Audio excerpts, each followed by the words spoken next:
Et notre invité du jour de François est la directrice générale de Vision du Monde, Camille Romain-Desbos. Bonjour. Bonjour Jean-Marc. Merci d'être avec nous. Aujourd'hui, 20 novembre, c'est la journée internationale des droits de l'enfant, dont c'est la 29e édition d'ailleurs. Et malheureusement, en 30 ans, moins de 30 ans, les chiffres de ce déséquilibre d'un enfant à un autre varient énormément.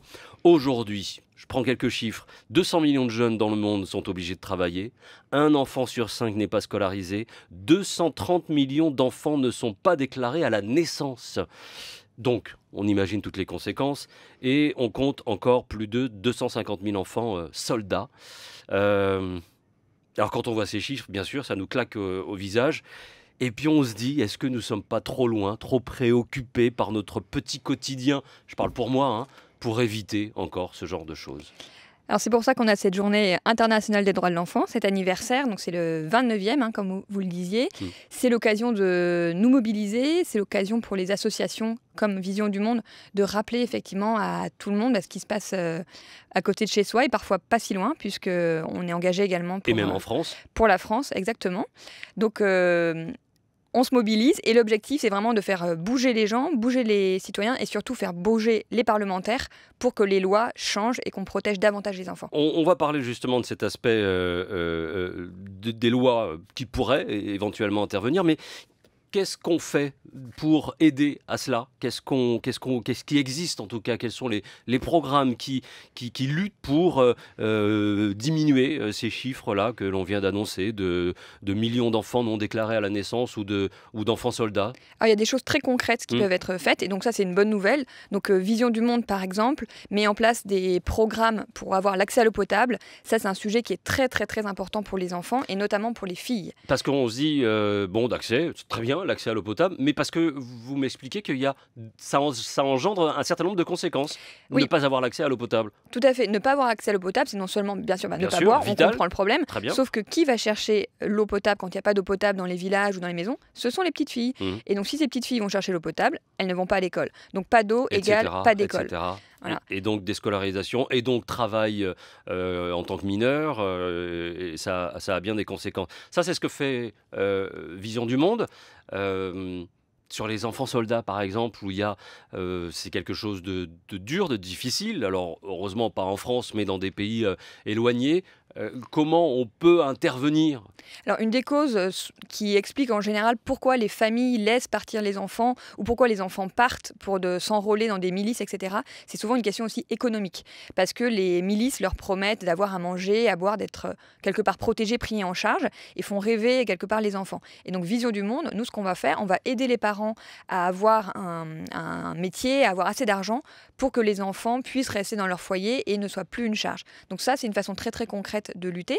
Et la deuxième, on va faire de la sensibilisation dans les familles quand il y a des conflits. Je pense par exemple au Mali, en ce moment, où on va sensibiliser et expliquer aux enfants que derrière en fait les milices, ce sont des mensonges et leur éviter en fait de partir. Pour vous aider en cela, Vision du Monde, vous vous appuyez sur des acteurs locaux, des contacts, des gens, des références locales? Oui, alors la façon de travailler de Vision du Monde, c'est vraiment de s'appuyer sur des gens des pays. Donc 97% de nos équipes sont des équipes locales qui connaissent très bien les familles, qui sont au milieu des villages que l'on soutient. Et donc, je prenais l'exemple du Mali, nos équipes sont maliennes, en Birmanie des Birmans, etc. Donc ce sont vraiment au plus près des populations qu'on va pouvoir mettre en place nos projets, donc d'accès à l'eau potable, prévention de tout ce qui va être mariage précoce, grossesse précoce, accès à l'éducation, accès à l'eau. Et quand on parle des droits de l'enfant, on parle aussi de la capacité à bien manger. Parce que les enfants de moins de 5 ans qui ne mangent pas bien, ce sont des enfants qui ne vont pas pouvoir se développer dans leur corps et dans leur tête.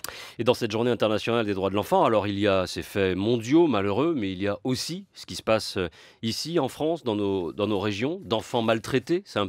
C'est aussi malheureusement un quotidien qu'il faut pouvoir observer et combattre. Oui, on observe malheureusement toujours énormément de violences faites aux enfants sur le territoire français.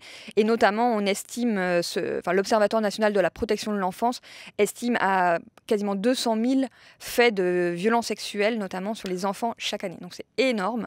Donc on a déjà aussi des choses à faire sur le territoire national pour prévenir ces violences, expliquer aux enfants, détecter les moments où ils peuvent devenir victimes et surtout leur permettre après de parler et punir ceux qui font ça aux enfants. C'est une responsabilité collective. familiale aussi, éducative. C'est le travail que vous faites aussi, de la même façon que vous le faites au Mali ou ailleurs. C'est aussi d'aller éduquer, entre guillemets, en tout cas porter l'information.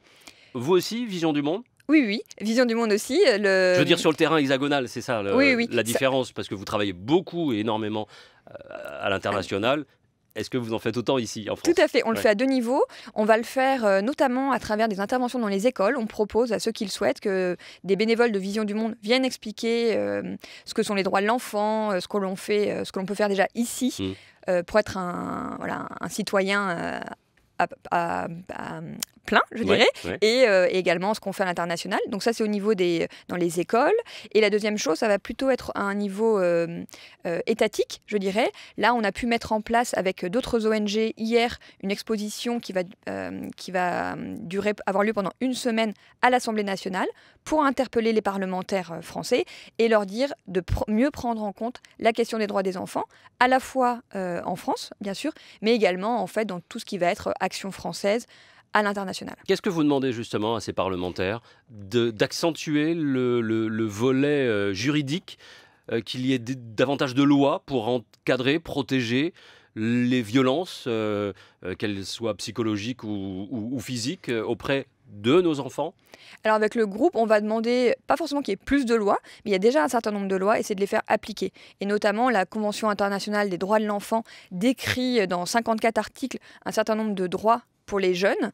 Et ce que l'on demande avant tout, c'est de les faire appliquer dans les lois qui existent en France. Donc ça, c'est la première chose. Et la deuxième, ça va être de considérer à chaque fois les enfants dans tout ce qui est entrepris. Donc quand on parle d'agriculture, d'alimentation, d'éducation, bien sûr, toujours prendre en compte les enfants.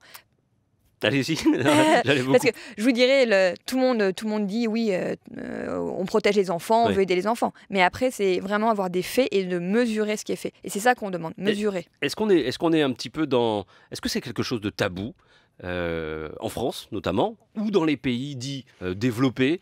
On est un peu dans le déni, on refuse de voir cette situation liée aux enfants.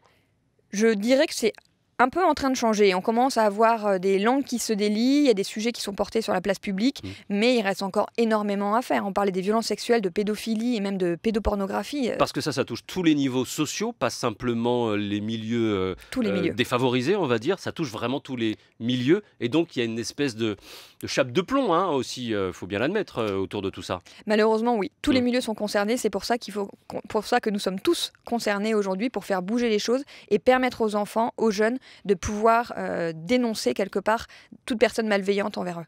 Presque 70 ans d'existence pour Vision du Monde, pour mener bien d'autres actions sur le terrain. D'ailleurs, vous êtes l'ONG de référence, j'allais dire, pour le parrainage d'enfants. C'est un petit peu de cette façon qu'on s'était rencontrés. Où en êtes-vous, justement, de ces parrainages d'enfants à l'étranger? Alors, on est aujourd'hui dans 15 programmes dans une dizaine de pays. Donc, on est très content d'avoir pu ouvrir un 3e programme là, cette année au Sénégal. On a pas loin de 25 000 parrains et marraines et on en cherche encore pour nos projets. Donc, ça va de la Bolivie à la Mongolie. Donc, si les auditeurs sont intéressés, parrainer un enfant avec Vision du Monde, c'est aussi permettre de prévenir ces violences dont on parle aujourd'hui. D'accord. Qu'est-ce que ça représente, ce nombre d'enfants potentiellement aujourd'hui que vous parrainez, que vous réussissez à parrainer et que vous souhaiteriez encore atteindre dans les années à venir? Ça reste encore très important? Alors malheureusement, les besoins dans le monde restent très importants. Nous, on cherche encore quelques milliers de parrains là, pour permettre de bien mener à bien nos projets de long terme, qui durent une quinzaine d'années. Et aujourd'hui, je vous dirais, on met vraiment l'accent sur les zones très fragiles. Donc on cherche à la fois des parrains et marraines, mais également toute personne de bonne volonté qui veut nous aider en faisant un don. Sur le terrain? Sur le terrain, ouais. Donc, ces dons servent à quoi alors? Ce parrainage, il sert à quoi? Il sert à j'allais dire financer, mais c'est pas joli. C'est pas un joli terme, financer un enfant. Non, c'est contribuer à l'aider financièrement. Alors, c'est plus que ça. C'est plus que ça, tant mieux. C'est encore plus que ça. Parce que avec Vision du Monde, quand vous parrainez un enfant, on va suivre plus particulièrement l'enfant que vous parrainez parce qu'il est fragile avec un certain nombre de critères.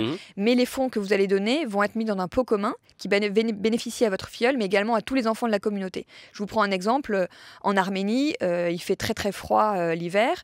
au lieu d'acheter un blouson à un enfant parrainé, on va plutôt réparer le toit de l'école et mettre du chauffage, et tous les enfants auront chaud, et ce pendant des années. Donc avec votre parrainage, vous aidez en fait en moyenne 4 enfants de plus que votre filleul, et ça permet donc de financer un accès à l'eau potable, à une bonne alimentation, à des soins de santé quand les enfants sont malades, et bien sûr de pouvoir aller à l'école un jour. En 2017, grâce à vos programmes, toutes les 10 secondes, une nouvelle personne avait accès à l'eau potable également. C'était une de vos missions de Vision du Monde sur le terrain pour permettre justement de réaliser, de construire des puits et une alimentation. Plus que des puits, c'était des conductions, des adductions d'eau. Des adductions d'eau, Ouais. voilà, un peu de conduction.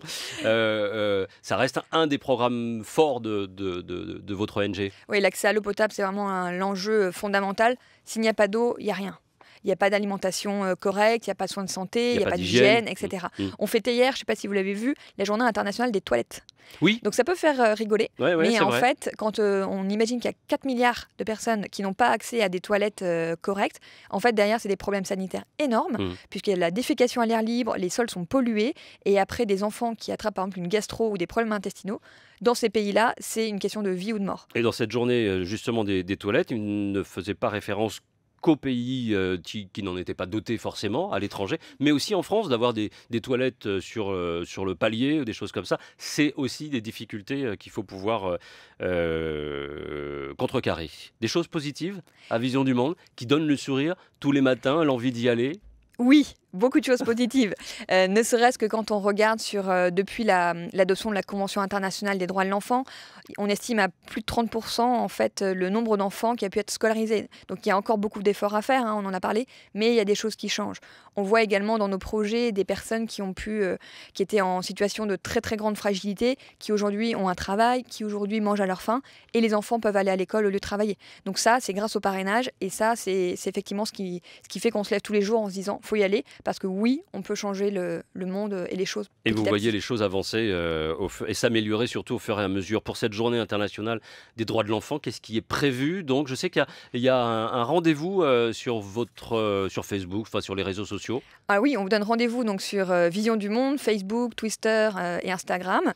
On a une campagne qui s'appelle #un enfant des droits, c'est-à-dire qu'il faut considérer chaque enfant comme étant unique et que chaque enfant a lui un certain nombre de droits. Et donc ce qu'on me propose, c'est de dire les droits, il y a bien sûr les droits de base à manger, boire, etc. Mais être un enfant, c'est aussi avoir le droit de rêver et de rester, de garder son innocence et de pouvoir accomplir ses rêves ou au moins en avoir. Et donc, on vous propose de dire ce que vous rêviez d'être quand vous étiez petit. Alors vous, Jean-Marc, qu'est-ce que vous rêviez d'être quand vous étiez petit? Faire parler les gens, voilà. Ah bah voilà, vous avez réussi votre rêve. Donc voilà, c'était une grande campagne donc aujourd'hui, un enfant des droits avec Vision du Monde. Et l'autre chose, on va organiser la semaine prochaine un débat à l'Assemblée avec d'autres ONG pour justement dire comment faire avancer la question des droits de l'enfant en France, mais également à l'international. Et vous allez sur le site de Vision du Monde pour avoir toutes ces informations. Merci beaucoup Camille Romain-Desbaux pour d'être venue nous parler de cette journée internationale des droits de l'enfant. C'est aujourd'hui et c'est à la 29e. Bonne journée. Bonne journée.